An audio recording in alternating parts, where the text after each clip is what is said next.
मैं आज बहुत ज़्यादा शायद ना बोल पाऊँ, क्योंकि ये जो हमारे रोज़गार सहूलत के जो प्रोग्राम्स हैं ये अपनी कामयाबी और अपनी जो आवाम में पजीराई और जो उनकी जो रिज़ल्ट हैं, जो कामयाबी है, उसका मुंह बोलता सबूत अपने आप खुद है।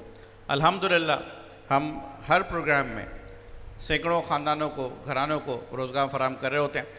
मैं यहाँ एक बात ज़रूर कोट करूँगा। मेरे एक भाई ने थोड़ी देर पहले जब हम कुछ टेस्टिमोनियल्स ले रहे थे उन लोगों से जिन लोगों ने ये कहा कि उनको यहाँ से रोज़गार फराहम हुआ, जिन दोस्तों को, जिन भाइयों को यहाँ से रोज़गार फराहम हुआ, तो उनमें एक तालिब इल्म है। उन तालिब इल्म ने कहा कि उनके पास बाइक नहीं थी, उनकी बाइक छिन गई थी।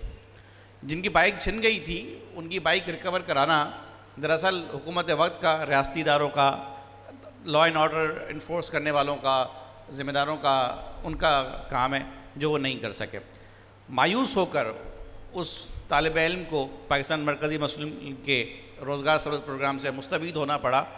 एक बार फिर वो अदायगी करेगा, किस्तें भरेगा। हाँ, अल्हम्दुलिल्लाह अल्लाह ताला ने हमें इस काबिल किया है कि हम जो है वो बग़ैर किसी इजाफ़ी कीमत के, हम जो कीमत एक्स फैक्ट्री है, मतलब जो कारोबारी हज़रात वो समझते होंगे, आप सारे यहाँ पे अंजुमन ताजरान से ताल्लुक़ रखते हैं, एक्स फैक्ट्री प्राइस पे हम लोगों को रोज़गार फराहम करें। लेकिन एक बोझ तो उस शख्स पे आया, उस तालिब इल्म पे आया ना। तो ये जो बोझ है अवाम का, अवामुन्नास का, आम आदमी का, पाकिस्तान के शहरी का, कराची के शहरी का, जो पाकिस्तान की मईशत की रीढ़ की हड्डी है, जो 70% रेवेन्यू आपको फराहम कर रहा है, ये बोझ कम करना बतौर फलाई इदारे या बतौर सियासी जमातें जो हुकूमत में नहीं, उनका नहीं, उनका है जो हुकूमत वक्त में मौजूद है। हुकूमत वक्त में जो इस वक्त मौजूद हैं लोग, उनकी तरजीहात ये हैं कि हमने आपस में सेटलमेंट्स क्या करनी है, एडजस्टमेंट्स क्या करनी है। लेकिन ताजिर तबके को, वो लोग जो पाकिस्तान में मईशत की बागडोर संभाले हुए हैं, वो लोग जो रोज़गार फराहम कर रहे हैं, जो सनत चला रहे हैं, मैं उन्हें एक बार फिर सल्यूट करूँगा कि आप लोग वो लोग हो जो पाकिस्तान के 70% रेवेन्यू को सपोर्ट कर रहे हैं। आपके ताउन से पाकिस्तान में कई फलाई इदारे हैं जो खिदमत इंसानियत में मुलविस हैं और ख़िदमत इंसानियत को अवलीन फरीज़ा समझते हुए अपने फ़राइज़ अंजाम दे रहे हैं। पाकिस्तान में खिदमत को इंसानी फरीज़ा समझते हुए बैनर लगाए जाते हैं, सियासी बयानबाजियाँ भी होती हैं। बदकिस्मती से कहूँगा कि कुछ खैराती इदारे ऐसे भी हैं जिन्होंने इस शहर में, शहर की फ़िज़ा को मज़ीद आलूदा करने में भी किरदार अदा किया है।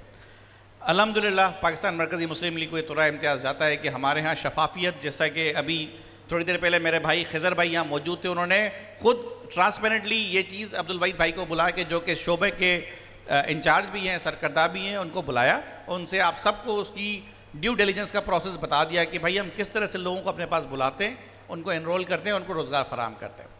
तो ये मेरा ख्याल है कि शफाफियत की उम्दा मिसाल है कि लोग इसको एक्नॉलेज भी करते हैं, मानते भी हैं और फिर उससे मुस्तफ़ीद भी होते हैं। हम मछली खिलाने से बेहतर है कि मछली पकड़ना सिखाना, उस पर यकीन करने वाले लोग हैं, अमली लोग हैं। मेरा दोस्त अभी बता रहे थे कि आप कोई भी शोबा उठा लें जो कि खिदमत इंसानियत से वाबस्ता हो, क्योंकि पाकिस्तान मरकज़ी मुस्लिम लीग की सियासत है खिदमत इंसानियत हमारी सियासत।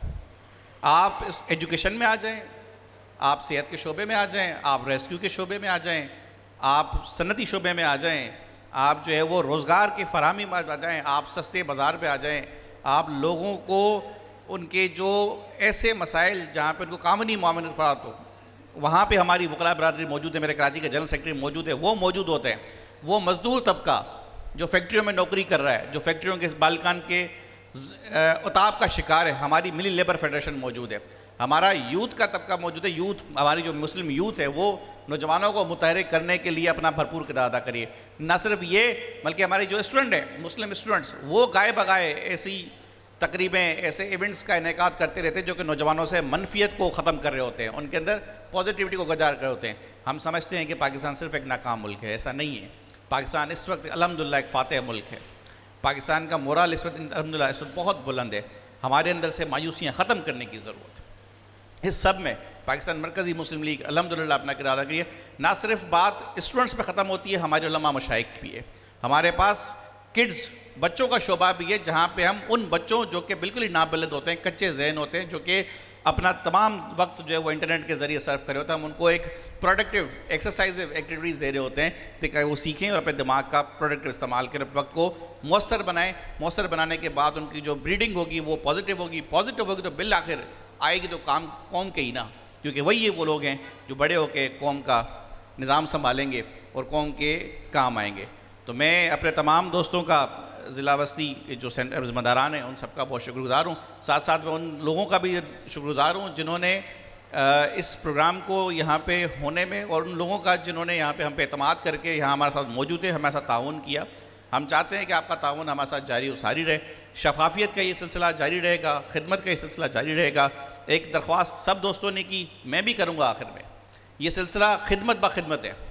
आप मुस्तफ़ीद हो रहे हैं, आप मुस्तफ़ीद होकर आगे जा रहे हैं, आपके डेप्ट क्लियर हो रहे हैं। डेप्ट क्लियर होने के बाद आप अपनी ज़िम्मेदारी जो है वो ये समझें। अभी मेरे SSDC के GM साहब बैठे, उन्होंने बड़ी ज़बरदस्त बात की कि जब आप बसर रोज़गार हो जाएं, आप रोज़गार करने के काबिल हो जाएं और अब रोज़गार करने के लायक होने के बाद अपने पैरों पे खड़े हो जाएं, तो कोशिश करें कि आप जो है वो कोई ऐसा पौधा, जिसे कहते हैं ना कि फल लगाएं, जो आपको आखिरत में काम आए, तो आप किसी के रोज़गार का वसीला बने। कोई ऐसा छोटा मोटा रोज़गार, कोई ताउन ऐसा करें जो कि आपकी आखिरत का भी सिला बने, आपको दुनिया में भी काम आए, आपका सदका जारिया भी बने और उस भाई का भी रोज़गार का वसीला बने जो कि उस वक्त मुतासर हो जिस वक्त आपका हाथ देने वालों में से हो, उसका हाथ लेने वालों में से हो। इसी के साथ इजाज़त चाहूँगा। मैं एक बार फिर अपने तमाम उहदेदारान को, ज़िम्मेदारान को मुबारकबाद कहता हूँ और मैं MKM के रुकन असेंबली आदिल अस्करी साहब को भी खुशामदीद कहता हूँ। बहुत बहुत शुक्रिया तशरीफ़ लाए, बहुत शुक्रिया।